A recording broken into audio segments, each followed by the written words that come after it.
I got Lucas McGill here. Tommy Lepore here from Blue Springs South. Brett Norfleet.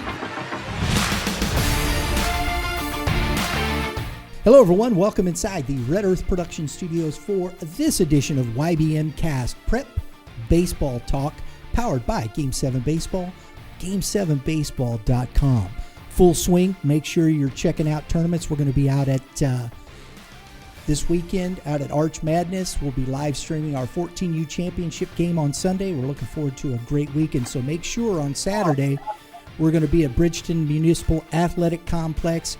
So make sure you come by the studio. We got trivia. We got interviews. We're going to have a lot of fun out there on Saturday. So everybody, I've got a great cast of gentlemen here in the baseball community in the St. Louis metro area, starting with, as always, our guru from Prep Baseball Report, Kevin Mulder. Kevin, how you doing, buddy? Doing great. I've had, full plus week of games under our belt, so fun time of year is upon us. Absolutely. And below there, we were out at his facility not too long ago. Adam Jansen from Ace Baseball Development. Adam, thanks for tuning in, buddy. Thanks for having me. Appreciate it. Look forward to it. And on the other side, we have the logo. We've got Coach Mason Horn from CBC. Coach, appreciate you coming on the show. Thank you, Brian. Yeah, this is awesome. I'm very excited to be here. And as always, in the studio to my right, Coach Perkins, Francis Howell High School. Coach, good to see you. You too. Always a pleasure. Let's have some fun. We've got, as Kevin alluded to, we've got a week of games. We've had some tournaments. A surprise to me in the Midwest Classic. I guess it shouldn't be. Fort Zumwalt West starting off strong. Troy tournament. They won Troy tournament. Yeah, they won the Troy tournament. Good game against you guys. For them. For them. I understand. That's what I meant. No offense, Coach. I'd forgotten about that game. Good job, Brian. Hey, you and me both. I'm just bringing it up. I mean, Coach Horn's in the same boat because that was two really good baseball games. It was their day. Shows you the talent level in this area. I just say there's so many good teams on any given day. Whoever's on the mound, it's up for grabs. Am I correct? Absolutely. I mean, you look at Jackson. I mean, they're great with Caden Bogenpool and John Paul Sauer on the mound, but they didn't have them against us, and we beat them 15-0. But they get those two guys on the mound. There's something to pay attention to. I agree. Coach, yeah, I think we same thing. I think we got them 16-7 in the tournament, and then we go saw the big boy yesterday, and he shut us down. So it's pretty by the book. You know what, though? I want to bring something up. Coach Horn, you're in the same boat as Coach Perkins from a scheduling philosophy. I can tell you guys get out and you'll take all comers and really challenge yourself. And, I can tell you don't try to construct a roster or a schedule that sets up for a 25-0 season heading into postseason. You look like you're going to go challenge yourself. And if you take some losses along the way, you realize that, hey, this is making us stronger for down the road. But last night, not only did you challenge yourself, you guys got on a bus, did about a 2-hour trip down to Jackson, which is, in my opinion, one of the best atmospheres in Missouri high school baseball. And, you took it to them a little bit last week, and then, last night they kind of returned the favor. I know the pitching matchup wasn't maybe in your favor last night, but talk about, that experience and the importance of going to challenge your team and, your thoughts on last night in general. Well, you hit it on the head in the beginning. Definitely, I think like Coach P, you want to challenge your players, right? So, with a very shortened high school season, I don't think there's a lot of time to kind of, mess around. You got to get out there, try to find the best competition you can find because it's challenging your guys. And at the end of the day, and my philosophy is that at the end of the day, everything is gearing up for districts, right? So if you can go out and play as many good teams as you can, especially teams that do different types of things. So again, Coach P is going to, obviously has dudes that can bang it out of the park, but they got a great short game. They're going to bunt, they're going to run, they're going to challenge you in every way possible. And so again, you go play as many good teams as you can. And I believe that, we're going to take some losses along the way, but it's the end game that we're worried about, right? As far as last night goes, yes, like Coach B said, they had their dude on the mound. Great atmosphere, a lot of fun.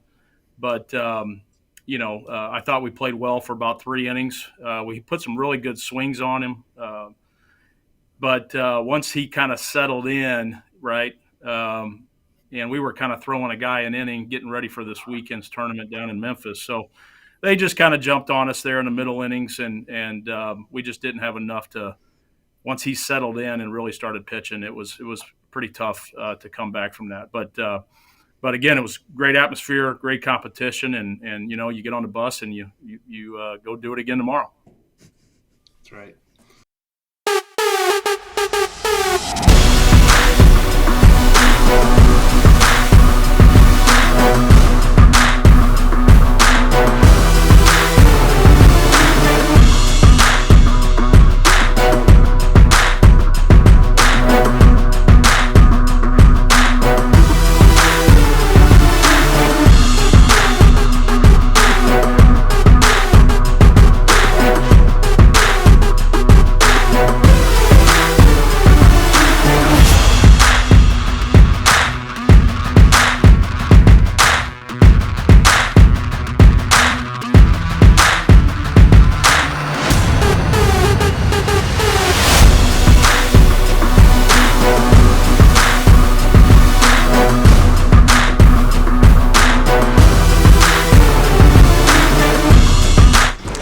So we opened up in 2019, and basically there was a void in the area. I mean, we saw that there was an opportunity to have a retail store where people could come in and actually touch and feel the tangible object that they're buying.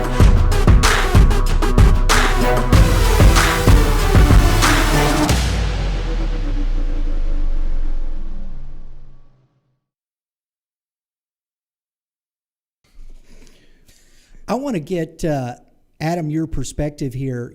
Opening week of the season, you deal with pitchers a lot. When you're setting these kids in motion, these coaches here, they're looking at these kids coming out. How are you setting them in motion for the season, and what does that entail, getting these kids ready for these types of big time games? So typically we start having those guys throwing a mound roughly mid-January. Obviously every week we add a pitch count, we add the intensity, but the last few weeks it's all about competing. Basically throwing all your stuff. Basically giving those guys different situations, knowing that not every pitch has to be a strike. Some of your best pitches are to set up the other pitch. Basically, trying to put these guys through as much of a game as possible, whether it's live at bats.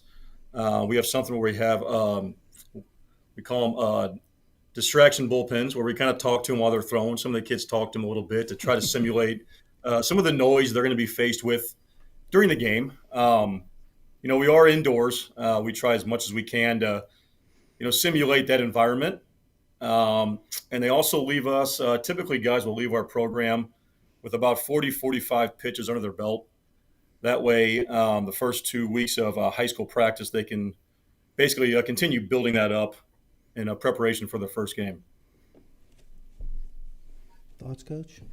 Yeah, that's what it's at. And, I talked to Adam, I talked to Kevin, I talked to everybody who's got my kids, and where they're at, and they're all on the same page. They all geared them up, for the high school season, had the kids ready.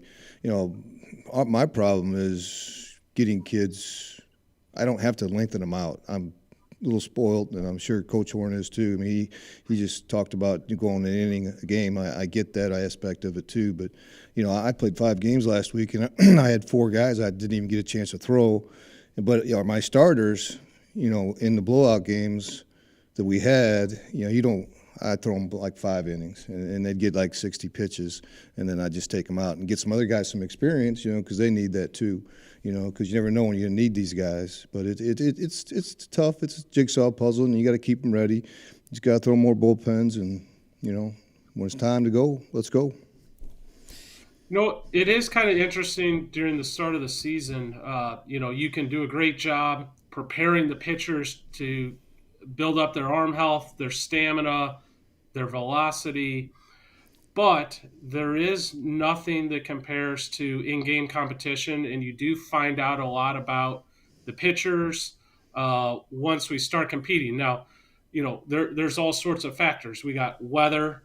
It's colder this time of year. You got high winds, the intensity of a game, the pressure of a game. Sometimes your arm, you typically as a pitcher, your arm's going to feel great on opening day, and then it might not feel perfect again the rest of the season. A lot of our guys are two-way guys. I just saw a ton of kids the whole month of February when they were in close to peak condition and their velocities were up.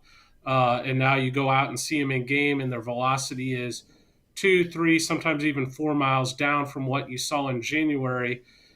What you do realize is sometimes that velocity comes back to them again as the weather warms up come April. Like Bogeypool last night's a perfect example. There's a guy we saw twice up to 95 in February. It was no fluke. The kid legitimately was 92 to 95 in back-to-back bullpens the last week of February. Last night, he was 88 to 92. Now, there's multiple factors to that. It was 50 degrees. He's having throw 6 innings versus a high-quality competition.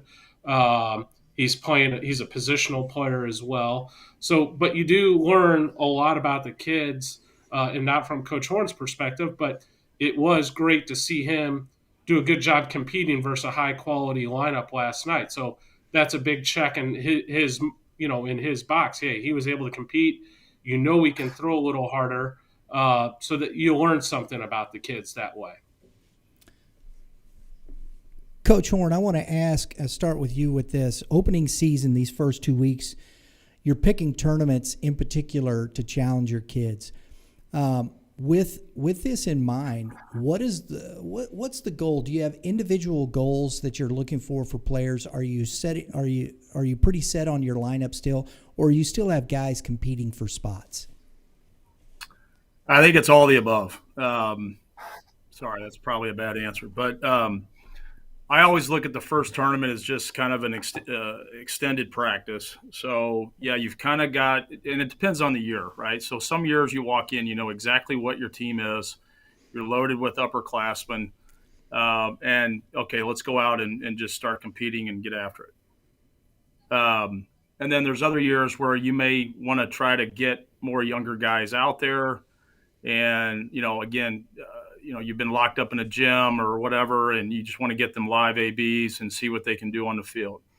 And then it's a combination of both. And then sometimes, I think Perk talked about, in those blowout games, all right, we need to get some guys, just get their feet wet, get them out there. Let's see how they handle just playing in a varsity game. And then for me, I'm also trying to play matchup situations. So, if I got a left-hander that I know, we need to find a left-hander that can get a left-handed bat out, right? Early in the season in these tournaments, you can kind of play with that a little bit as long as the game isn't real tight or, whatever. And just kind of keep playing around with stuff. I think once you get past the first tournament, it's go time. Now you probably got a pretty good idea of what you got. And now you want to gain some momentum going into conference play. So that's kind of how I approach the beginning of the season.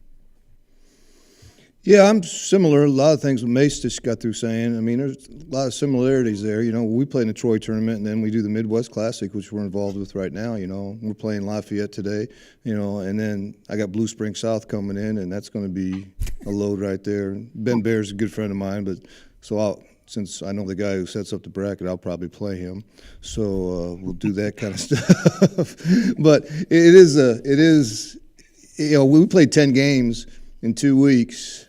Like Mace was saying, you figure out, if you ain't got figured out by then, you're in trouble.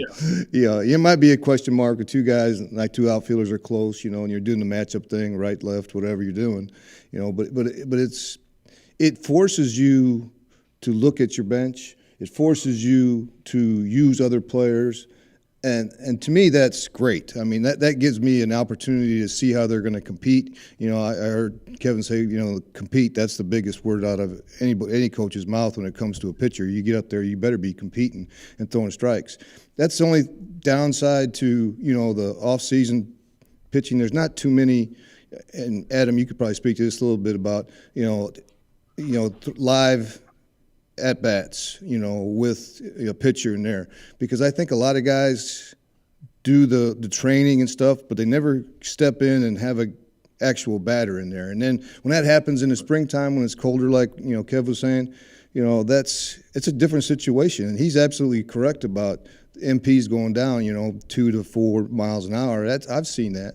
I got guys that are 90 they're 88, but an 88's going to get high school guys out.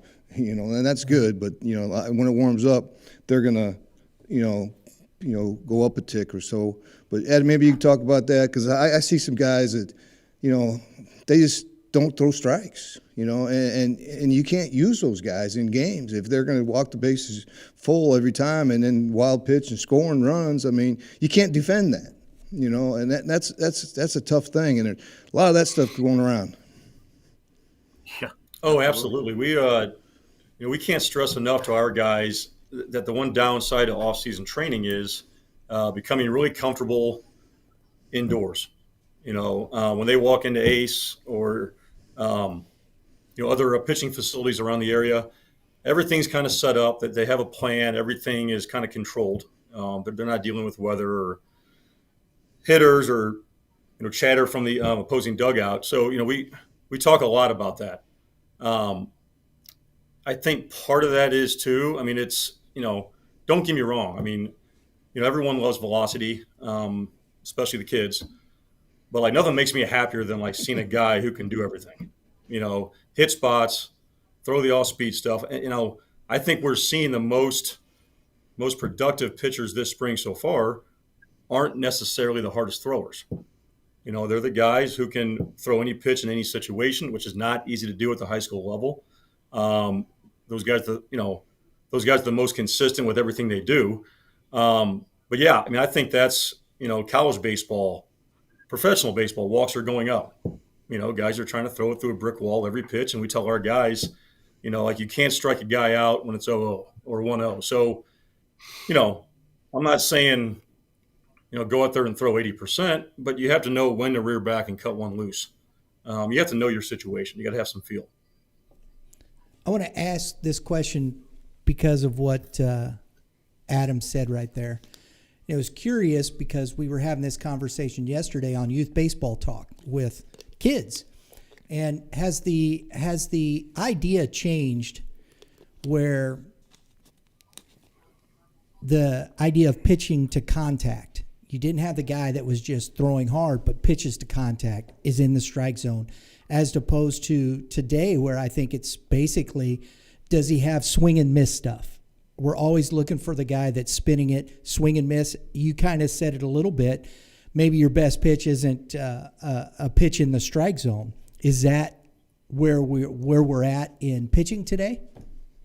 Without a doubt. I mean, it's just so hard. Again, I think we do a really good job sitting these guys down and telling them what we expect. But when they go home, they're seeing who is, going to the next level. They see, Major League Baseball. I mean, so the game's changed. I still prefer the guy. I mean, we talked about it last podcast I was on. I mean, if you could press a button on each kid and say, hey, you'll be mid-80s, mid-upper 80s in high school, throw 3 pitches for strikes, go get your velo in college. I know it's not that easy, but they're seeing how the game is evolving. And I do talk to the kids quite a bit about that, but it's so hard for a high school kid to see who's moving on to the next level, who's getting the chances, because they all want it now. I mean, I think 90% of our pitchers would do very well to JUCO. Give them 1 or 2 more years to develop. D1s are going to the transfer portal or the JUCOs anyway. It's hard to kind of temper expectations because they want the highest level right now. That's the toughest thing.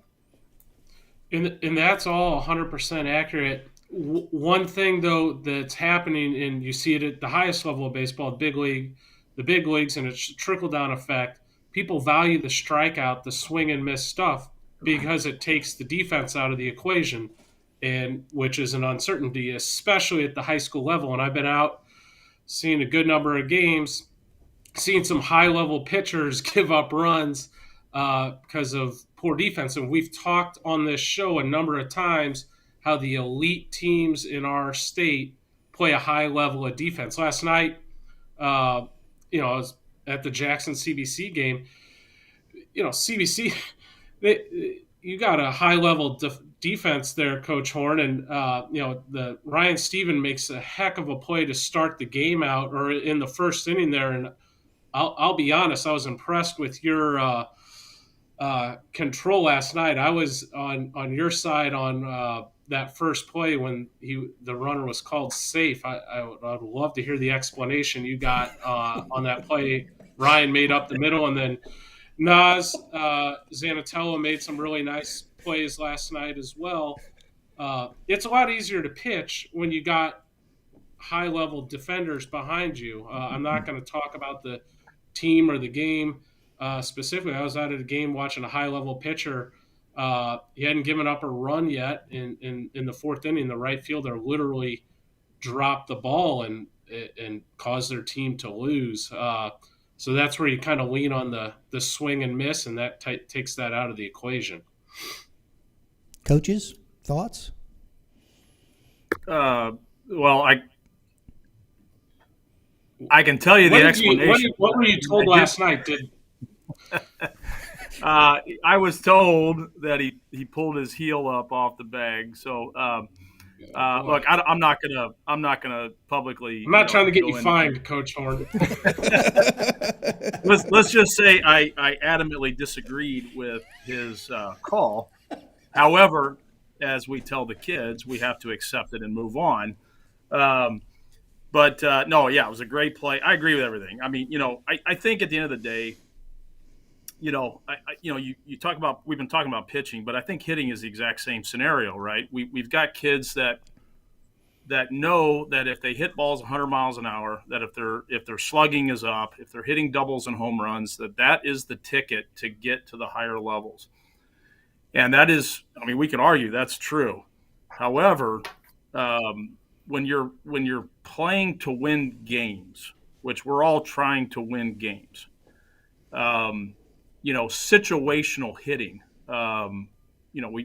we can sit here and talk about bunts all day, but just, moving a runner from second to third with less than 2, a sac fly, just grinding out an at bat with 2 strikes. You mentioned the strikeouts. The strikeouts are just astronomical, in my opinion, at the high school level, at all levels, because there's just no approach at the plate mentally. It's just get up there and try to, drive the ball as hard as I can, and try to hit the ball out of the park. This is going to sound a little harsh, but if you hit 15 home runs in a high school season, I'm going to call you a home run hitter. If you're hitting 2 or 3, you're not a home run hitter, right? I mean, you need to understand who you are and what your value is to your club. And yeah, you may pop a couple, but your value is more about getting hits, getting on base, and, keeping the train moving, right? I mean, that's how you can really do some damage in a game. So, defense is always going to be, in my opinion, as you go down, right? You start the big league level and go down, for obvious reasons, there's going to there's going to be more errors and mental, mistakes, and that's okay. I'm fine with that. The team that can limit those mistakes as much as possible is going to have a really good chance to win, right? So I don't know. I don't know if I just went down two different rabbit holes there, but yeah. They're both good. He talked about OB. I mean, when I put a lineup together, I look at OB before I look at average. I mean, I don't even look at average anymore. Yeah, I don't care. I just want guys that get on base and, like he said, move the train along. Exactly. I mean, if you get some momentum going and they kick one here or there, and you got a lot of momentum going, and you start scoring runs, and they're coming out talking to the pitchers, making pitching changes, and you keep putting pressure on them and keep moving. I mean, that's how you win ball games. I wanted to say something about scheduling and stuff like that. What's been going on. A lot of the big dogs have been beat. We played 6 games and we've been beat. CBC got beat. I did see yesterday that, or it was last night, Liberty North got beat by Lee Summit West. I don't know if you guys saw that. But there are 2 teams that are undefeated in St. Louis, and that I'm aware of. Yeah. Zumwalt West and Vianney. Yeah. Yep. I know, Vianney, right? Mm-hmm. I don't think we saw that coming in. I think they're like 8 or 9-0. Ain't they, Kev? You know that? They're 9, yes, yeah. They are. They won again last night. Yeah. I think those young kids are putting it together, Yeah, because we've talked about them for a while, and Kevin's always said they had their freshman class and whatnot. Might be a few, but maybe they got it together a little bit better, a little quicker than anticipated. We'll see how it continues. They're in the Midwest the Midwest tournament, aren't they, Coach? Yeah. In fact, he's hosting Saturday. Yeah. I hope they slow down before conference play. I bet you do. Well, that's the next point here, because we're talking about conferences in the state of Missouri, and we've talked about this for quite some time. And I've made it a point because it's very difficult. You can find all kinds of stuff in football and basketball online and this and that, but it's very difficult to find information about baseball. And that's another reason why I started this, because I'm like, why? I don't get that. Missouri, St. Louis especially, it's a baseball town. It's baseball and hockey. Yeah, but St. Louis people, I mean, we all do our stats on Prep Sports. Yes. I mean, we're the easiest teams to scout. I mean, somebody outstate, just pull it up, boom, they got all the stats. They know who's hitting home runs. They know who's getting on base. They know, the averages. They know who to go after, and maybe they could let up on somebody else. He's not that good a hitter. The hardest part is when, like Coach Horn's taking off and going down, out of state and playing out of state teams. Sometimes those guys are hard to figure out, and it takes you an inning or two to figure out who's good and what's going on out there. That's tough. We're going to have to go to Webb City and play Webb City and Rockbridge. Those are kind of tough. But I'm sure that Coach Horn and myself, we talk to coaches and we share information. We have we do the best job we can of scouting. We know the marquee players just through what Kevin and Adam do. Those kind of guys. We know that those guys are really good players. But what else do they have? Right. And that's what we have to figure out. But that's Ben Bear's coming here. Blue Spring South will be here tomorrow, and he just pulls it up. He don't even ask me for stats anymore. He's been coming to this thing so long. He knows how to get St. Louis stats. That's where I get them. Yeah, it's easy. It is. It's easy. And to that point, Adam, I want to ask you, because we're talking about the GAC, suburban Kansas City, suburban St. Louis, the Ozark Conference down in the Southwest, and then the MCC. We're talking some serious conferences. Do you have a lot of kids that you work with that are spread out through those conferences? We do. We work with kids from all over. Being in Chesterfield, we have a lot of kids from that side of the river too, and we're very fortunate to kind of pull from a large area. And obviously, baseball is huge in St. Louis with all the club stuff with the Cardinals, obviously. We definitely work with a lot of kids from around here. The MCC we're going to start with, because Coach, SLU and Vianney off to a hot start, as you said. You have Chaminade, which I think is Class 5, and I think Vianney's Class 5. So of the 5 teams, you got 3 Class 6 teams, yourself included, with SLU and DeSmet. DeSmet. Smith, yeah, yep. What are you looking at here in this conference this year? I'm looking at probably 2-1, 3-2 ball games. The pitching in the conference is really good. You look at SLU's Arsenal. You look at, obviously DeSmet and Vianney. Chaminade, I don't know too much about, I to be brutally honest. But I know they always have an arm or two that's going to be really tough to beat. So the pitching in the conference, I would compare it to the GAC, with Coach P. It's going to be a grind every game. You're not going to see the blowouts. It's just going to be really good, tough baseball. And like we were talking about earlier, the team that their heart rate gets a little too quick is probably going to lose. So it's going to be tough. There's just some really good arms, and typically every year, but it seems like this year there's some really, really good parity in the conference as far as on the mound. Adam, you got some guys from some of those schools that you work with. You and Kevin, can you speak to that a little bit? You guys have any of those DeSmet arms? I haven't seen those DeSmet guys. Yeah, you know what? There's a ton of depth this year. St. Louis U High, they're going to be really strong on the mound, led by Andrew DeMott, the junior right-hander heading to Tennessee. He's special, and what separates him, yes, he has the velocity, but what's uncharacteristic about him, he's a young pitcher that has velocity, but he has an extreme feel for his three-pitch mix. He commands his breaking ball and changeup, and he commands his fastball, which is a skill in itself. So he can, that's multiple types of pitches in its own right. He commands the strike zone. He's going to be a handful for whoever he faces. They have Garrett Shearer, the right-hander, going to Northwestern. Parker Guthrie heading to WashU. So they got a lot of depth there on the mound.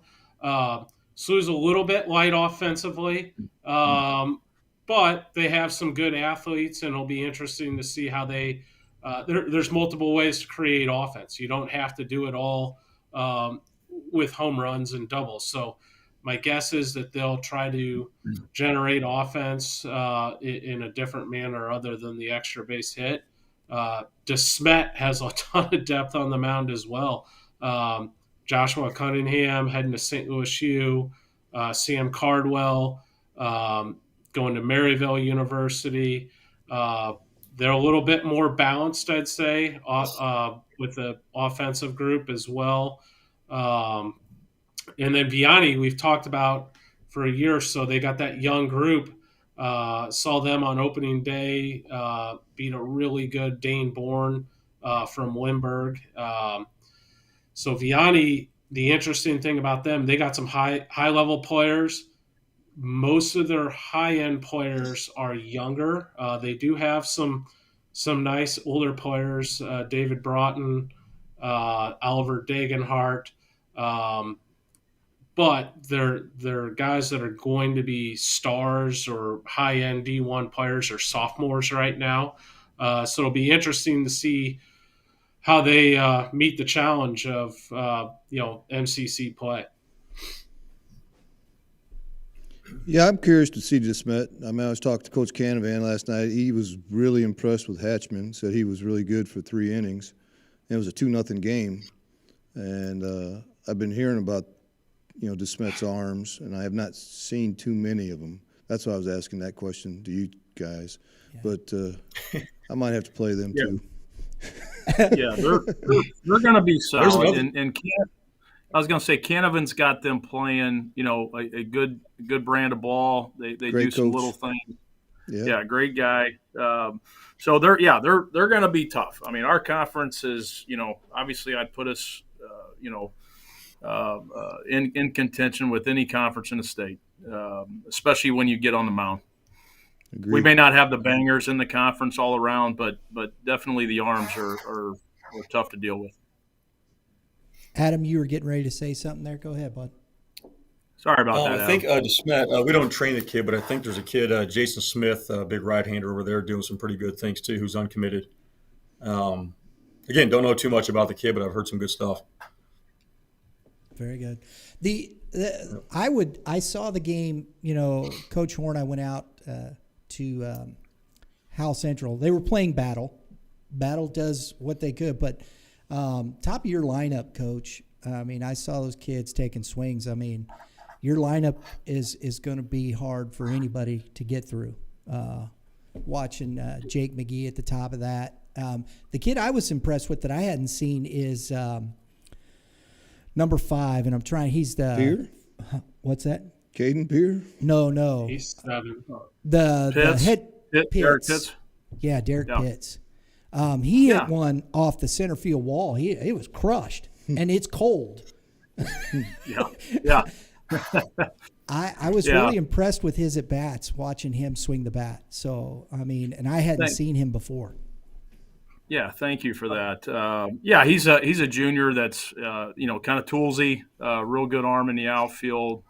Kind of getting his feet wet here with varsity. I mean, he had a couple of bats last year, especially when we went to Las Vegas. But he's definitely an up-and-comer that I think as he gets more comfortable and seeing pitches is going to be, another guy coming out of St. Louis that is, a high-level guy. But, I agree. I love the top of our lineup too. When it's clicking, I think we can hit anybody. And a lot of really good athletes and guys that have been on varsity for a long time. Similar to Vianney, all these guys have been on varsity since they were sophomores, and got to the Final Four that sophomore year, and really got a taste of all that. And then playing, like we mentioned earlier, just playing a really, really tough schedule has got them really seasoned. So I appreciate the compliment, and they're fun to watch. You know what? I skipped over the cadets when we were talking about the MCC. What makes those guys really tough? What a typical high school team, in my opinion, might have one real hitter. A real hitter meaning guy that's going to go play college baseball, a guy that can really hurt you. The CBC's lineup depth is really impressive, and it wears a pitcher down typically. But you do have one of the more special talents in our state in Nazan Zanatello. He's been heavily scouted at the game we were at last night. There was a couple cross checkers and 8 or 9 pro guys. Coach Horn, will you break down Nazan and what makes him special as a player, and why are the scouts in to see him right now? Yeah. Well, from a baseball standpoint, it's, he's a, kind of a legit 5-tool guy, plus speed, plus arm, and he's got a bat that can spray the ball around the diamond and hit with power. Defensively, again, his range and his fast twitch is off the charts, in my opinion. He's one of the better baseball athletes I've seen in St. Louis. Now, with that all said, you take that, and then, you mentioned the scouts. So they already know all that stuff, right? Like, they've seen him at all these showcases over the years and yada, yada. So they know all that. What they want to know next is, who is he as a human being? What's his family like? Who is he as a student? And he checks all those boxes. He's just a tremendous human being. And then I think at the end of the day, it's like they're trying to find what's wrong with him. These guys come out and they've seen him so much now that it's like, all right, there's got to be a chink in the armor somewhere. So I think that's what all these guys are doing, right? They're going to watch everything he does, how he reacts to situations, how does he get off the bus? How does he get on the bus?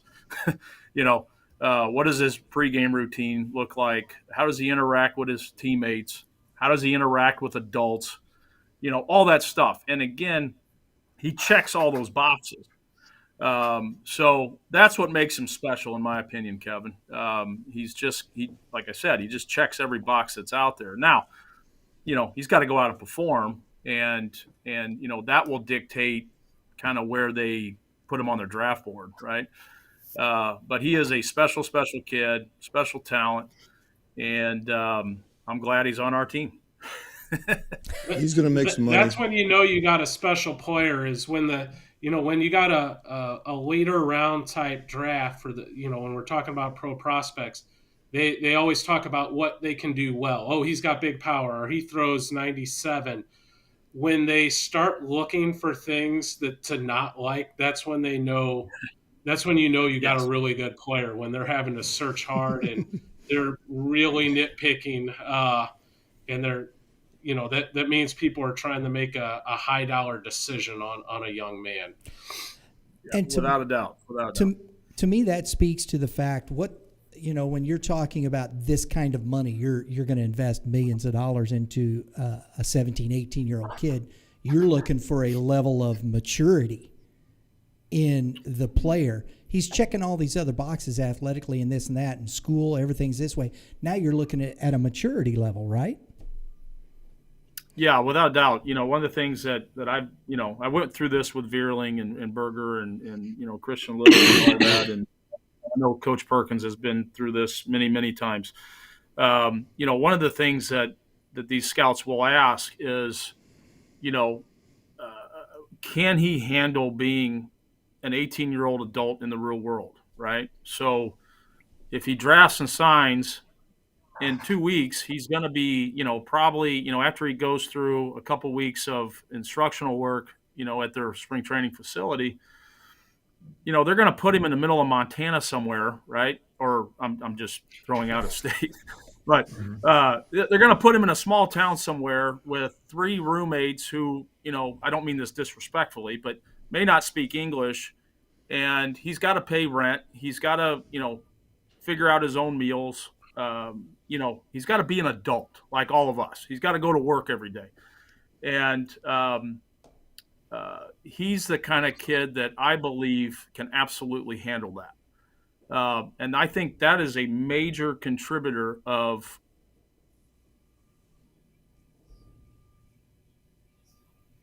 Did we lose Coach? While we lost him, I'll jump in and just kind of fill some of the stuff on Nas. Last night he made a couple diving plays. I think 2 of them he got the runner out, and 1 of them they were safe. What separates him is there's a couple shortstops that can make that play, make the catch part of it, but how he gets back up and makes the throw is a separator. There's definite fast twitch, and the arm talent is there. But when we're watching these players, Coach, Northwaite's in this category too. And obviously you've had others, Brett Graves is a recent example of a Howell alum that's made the big leagues.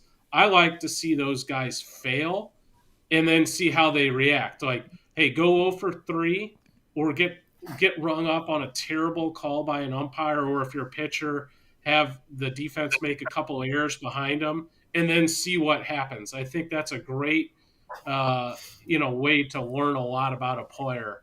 Coach, what do you think about that? I'm sorry. I think I lost you guys for a couple seconds there. You did. You're back. We were just covering for you, Coach. I apologize. That's okay. Technology is great till it doesn't work. That's right. I'm sorry. Yeah, Kevin, I think I caught the tail end of what you were saying there. Yeah, they're looking to see how he reacts to everything, right? And that's the same thing as a college coach. I think college coaches will take, obviously more chances or that kind of risk, that high risk guy. They're going to take a chance on that because, they need the players. But when you've got that kind of money invested in a kid and you think that they've got, they're going to be on a big league field in 5 years, which I think is about the average. They're going to know everything about you, and they should. I'm not going to buy a house unless I've done a very thorough investigative, workover of the foundation, right, and the roof and all that kind of stuff. So I think it's the same thing. Yeah, I've been seeing a lot of pro guys out this last couple weeks. That's just because we're all pretty good, and there's a lot, a lot of guys they can catch, and even in one game, on one guy from each team or whatever else. We'll tell a story about Lee Summit West kid that was a catcher, and there was probably 15 guys out at CNH to watch this kid. He was even swinging a wood bat for him, and he got walked, and he just flipped his bat and started walking down to first base. And I was watching the game. I wasn't involved in the game, and I just saw two guys just take their books and close them up and walk. Started walking away. One guy says, "Where are you going?" He goes, "I've seen enough, and I'll see you down the road at the Applebee's." So that guy just scratched himself off. He's not. He ended up getting drafted later on. He went to college first, but I don't know. It's just getting out of the box, showing effort on the field. I mean, being a great teammate, complimenting your opponents, just the little things that, Coach was talking about. I mean, yeah, that's what everybody's looking for. I mean, the kid's good. I mean, from all the stuff they've been around, and now just see, like what kind of a person is he? Is he energetic? Is he talk? A lot? Is it all positive? Is he? What's his body language? How does he act when he fails? I mean, I as a scout, you want to see a guy. Ground ball back to the pitcher. How hard does he run to first base? What's his time to go into first base on a routine ground ball to the shortstop? I mean, those are the ones I want to get. Is it a double or is it a triple? It should have been a triple, or did he dog it? And those are things that don't check the box. Now, before we go on, I just want to give a little announcement here. The reason why we're not going to talk too much about the GAC because we've already have. So if you missed those episodes, you can go back and watch all the stuff we did on the GAC. We hadn't had a chance to talk about the MCC. That's why we jumped. No offense, Coach. It's good scouting. But, right? Yeah. I watched it multiple times. I bet you did. I'm glad we could help. But I love this conversation because your son, and we did an interview with Nick. It's been when he was with the Nationals. Mm-hmm. He went through that draft process, going out and going through that. So you have personal experience with that and the difficulties and what that looks like, correct, Coach? Oh, it's stressful. It's stressful. Yeah, but it's nothing better than getting your name called. Right. Yeah, that's probably the best part, right? Oh, yeah. Oh, yeah. And then the work begins. And I think that's the difficulty. And when we talk about these things, and you've got, Adam, you've dealt with Adam Hatchman in this whole scenario. He's looking at when the MLB draft deal came along, he was projected, the first one I saw was number 25. How is his mindset, and how do you talk to him about those things? He's handled it very well, and I think we always forget about, these are high school kids. A kid of that caliber, we're talking off season, like at-home visits, like most of the scouts will come over for an hour to 3 hours, ask them a bunch of questions, and do all their homework on them, and then they come to the facility to kind of watch them throw. I know during the springtime, I was at a couple of his games, and there's literally 15, 20 scouts 10 feet from him during his pregame bullpen. And, for those kids to be able to stay focused, stay relaxed, it speaks a lot about him. He's been great with it. I think there's some, level of normalcy with it. Like you do it enough, it becomes normal, which is the goal. You want those guys to become very, very comfortable in all surroundings. I think it's been great for him. This is I think it's interesting because my only experience, the first time I ever saw anything like that was, I think it was 2015, 16. Coach, you talked about Matt Vierling. My son played at Zumwalt East, and we were in that tournament, and it was at Timberland. And Timberland was the first game against CBC. We played CBC after that, and Matt Vierling pitched. And I'm in the stands watching this, and I look over, and his first pitch, there was 20 radar guns that popped up out of the stands. And I'm like, whoa, what's that? And it was just a sea of radar guns and guys that were there to watch him pitch. And what I thought was interesting, I thought he pitched pretty well, but no offense, Coach, but you guys lost that day to Timberland. What's that? I didn't hear that. What was that? But that wasn't on him. It was a close ball game. It was just that. Right. And I thought that was one of the things that interesting. They weren't looking at necessarily wins or loss in that respect, but how he pitched, what he was doing, his whole routine. The win and loss wasn't necessarily a factor in all that, correct?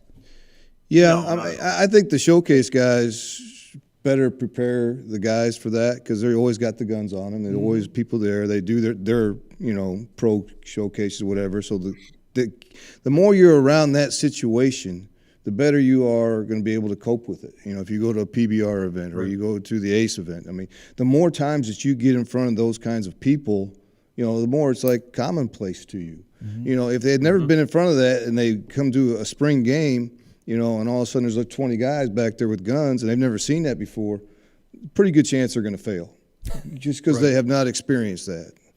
So that's a big deal, and then that's a tip of cap to those guys, preparing them for those situations. There you go. I do have to remind myself of that. I got them fired up. Going through those events, the events that we put on, I do see that, especially with our younger players, the freshmen and the sophomores, how sped up or how nervous they get during the event and what a big deal it is. Usually, by the time they're junior or senior, they've calmed down a little bit and are able to handle it a little better and typically perform a little better. But that's right. The experience that provides that kind of does help stabilize them a little bit in game. Yeah, I was going to say, I think the really cool thing about the state of Missouri today is that we're sitting here talking about all these potential draft picks. I started coaching I started here back in 2010, and obviously, Perk, you've been doing this a lot longer than me, so I could be wrong on this, but you back then you had your big boys, right? The typical, back then it was Class 4, kind of the normal teams that were going to be at the cream always rises to the top, so to speak. And they always had a guy, that was probably around 90 on the mound. You always had 3 or 4 guys that were going to be, high-level D1 hitters. Fast forward to today, and the amount of velocity that we're seeing, the athletes that we're seeing on the field in the state is pretty remarkable. I mean, the parity around the state. Obviously, you get over to the Kansas City side now. I think that's really, really cool for our state and the state of baseball in our state is that these guys and guys like Adam who are training these kids, it's just really, really fun to watch. I mean, you're going to see – you go out to a high school game, I don't care if it's 50 degrees or 78 degrees, you're seeing some really talented kids. And I just hope that the weather breaks quickly so people can come out and watch a really good product on the field. Absolutely. Yep, he's right. The whole statewide. I mean, there's so many good players now, and the talent pool. I mean, they just make the kids bigger these days. I don't know what's going on with that one either. I mean, now you're seeing the 6'6", 6'7" kids out there throwing. Didn't see that too much back in the day. Your boy out there, he kind of stands a little tall. Nick was a big catcher. He was. Oh, Norfleet, yeah. Norfleet now, yeah. He's 6'7". I mean, not too many of those guys come around. I always love the pictures. The pictures you get to see of Norfleet standing at first base next to the guy that's 5'11". Yeah, it's funny. Those are hilarious. It's like click. You're like, there you go. Yeah, he's such a nice kid. He is a nice kid. That was like last night. You had the kid from Jackson, and it was chilly. I mean, the sun was out, but it was cold. And he's got no undershirt on, big old donkey. What is he, about 6'5", 6'6", just chiseled. And then I had Kyan on the mound, and Kyan's the same way. He's a football kid going to Central Mo to play football, and no undershirt on, arms are popping out all over the place. And I just Showing the look guns. out there and I see these guys and I'm like, where are we? These guys are humongous. Oh man, gentlemen, I want to do this last thing because I think this is interesting, and then we'll finish up here. But I had this question on here with Misha coming along. As I look through the landscape in the districts, as opposed to keeping integrity with the conferences, it looks like that Misha does try to district a little bit with the fact of the conferences in mind. Is that what you guys see? Not really. I think it's more just distance. Distance? I mean, they try to keep people that are close together and group them together. And then, some of the teams bounce between 5 and 6. That adjusts who goes where. I mean, there are years that Howell North, Howell Central, and Howell were all in 3 different districts, which, is different. A lot of times they shoot Howell North over, with DeSmet and some of that crew. I don't understand it a lot of times. It's always talked about, and it's, you just take what you get and you roll with it, man. That's all you can do. Right. I understand. So it's a tough situation. I don't think they think about equitable. I mean, the districts that, Mason plays in and I play in, there's no joke. I don't care who's in it. Right. I mean, if you get out, you got a chance to get to a Final Four. But there's that big if you can get out. I mean, it's tough. I mean, and it really is tough. And it gets tired. There for a lot of years, and Maceo can attest this one too. But SLU was in a district, and they won I don't know how many districts in a row, but it was a lot of those city schools that didn't really care about baseball too much, and they could throw their 3 and 4 and 5 and win districts, and all their guys are fresh for the postseason, and that wasn't fair, and they've kind of missed, they've kind of tried to fix that. I think getting at least 2 or 3 legitimate teams in a district, which is important, where we have 5 or 6 or 7, 8, I mean. You can never look by anybody where we're doing, and so there's no great answer for that. I don't think that Misha doesn't know. A lot of those guys don't know who's traditionally good. I mean, well, some of us he does, but the rest of them, it's just a coin flip. It's frustrating. Yeah, I couldn't agree more. I think at the end of the day, it's one of those things we can't control. So I'll be honest, when a few years back when I was younger and dumber, I used to get all fired up about that sometimes. But, now it's just, hey, it's just another game. We got to go try to win it. And, it's out of our control. So I'm not even going to worry about it anymore. It does. I will say this. It is, it is tough, as Perk was talking, when you put arguably we'll just say the 3 best teams in the state, or at least in St. Louis in the same district, that I think as a fan, that's always tough because, one of those or 2 of them aren't moving on. And as a fan of it, that stinks, right? Because you want to see the best teams get out and keep moving on. But at the end of the day, we can't control it. So, hey, just go try to win your game and see what happens. When I was on the advisory board, I was trying to get that looked at, and I would say, take our state rankings or your St. Louis Post-Dispatch rankings. If there's no travel considerations in St. Louis, Battle coming all the way. Battle's in our district, which that's kind of whatever. It was interesting. Yeah. But that's so hard for us to figure out. I mean, it's just. Sure.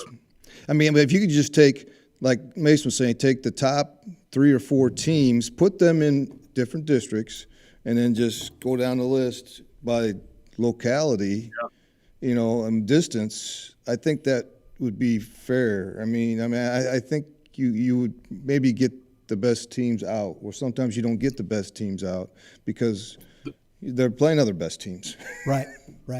Yeah. The piece that I would like to see changed, and maybe more so for the district round, is extending the postseason Absolutely. possibly a week Yeah. and doing a double elimination Absolutely. play early on. I get it. Maybe in the Final Four, it's got to be, winner go home or a sectional winner go home. But it does present some fluky situations, when with the sport of baseball and single elimination. You guys been pushing for that? You guys agree with that? I've been pushing for that Yeah, for without 20 doubt. years. 20 years, easy.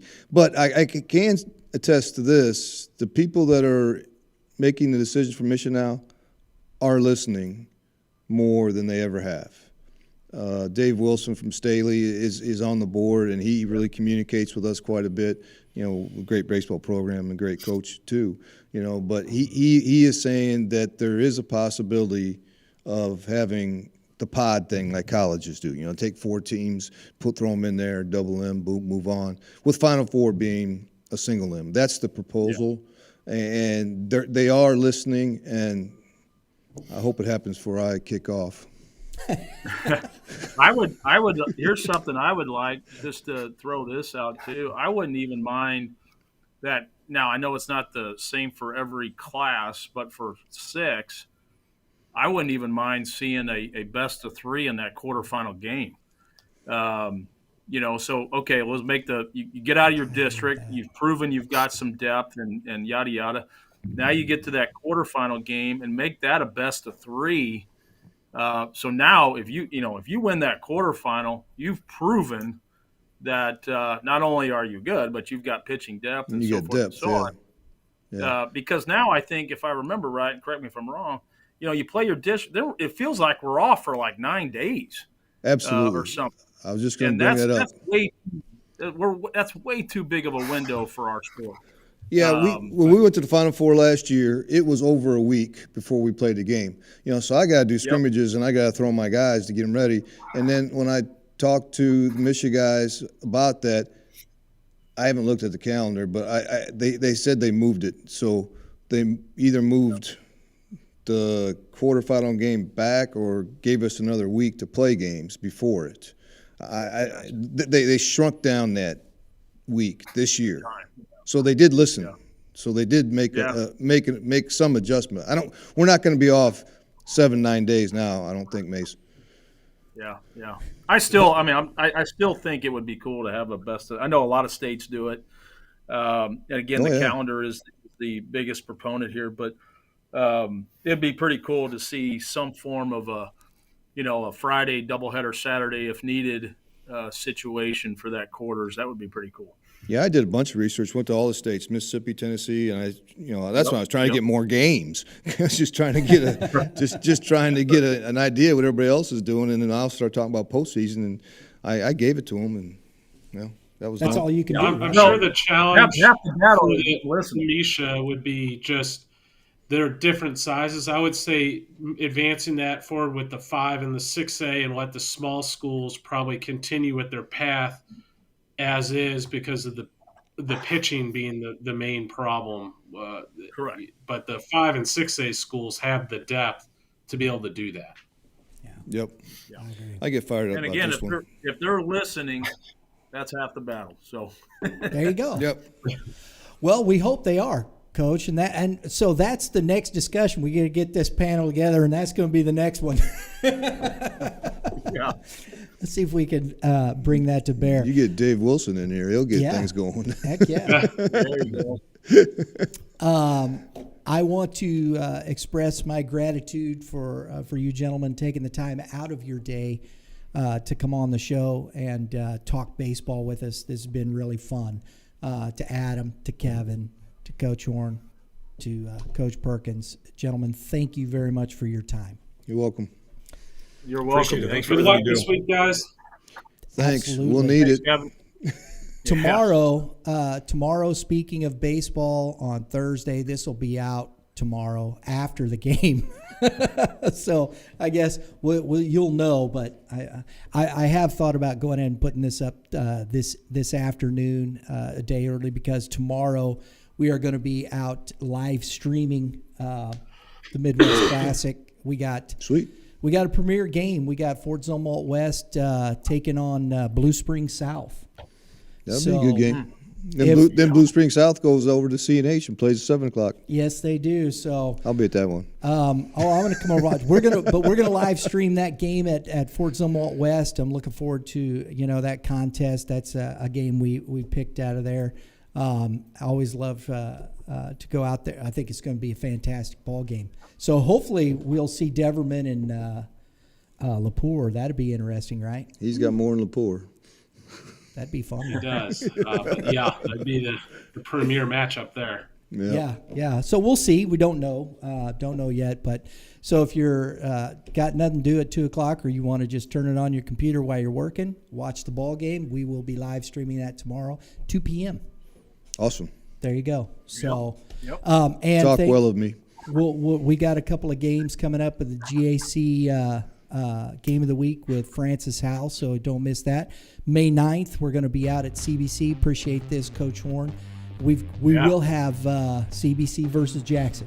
So we're going to... The trilogy. Yeah, here we go. It's like Ali and Frazier. That's going to be a fun one. So we got Rubber some match. great stuff coming up. We appreciate it. Thanks again. Everybody, if you enjoy what we're doing, please hit that subscribe button. We're trying to get to 1,000 subscribers. We're close.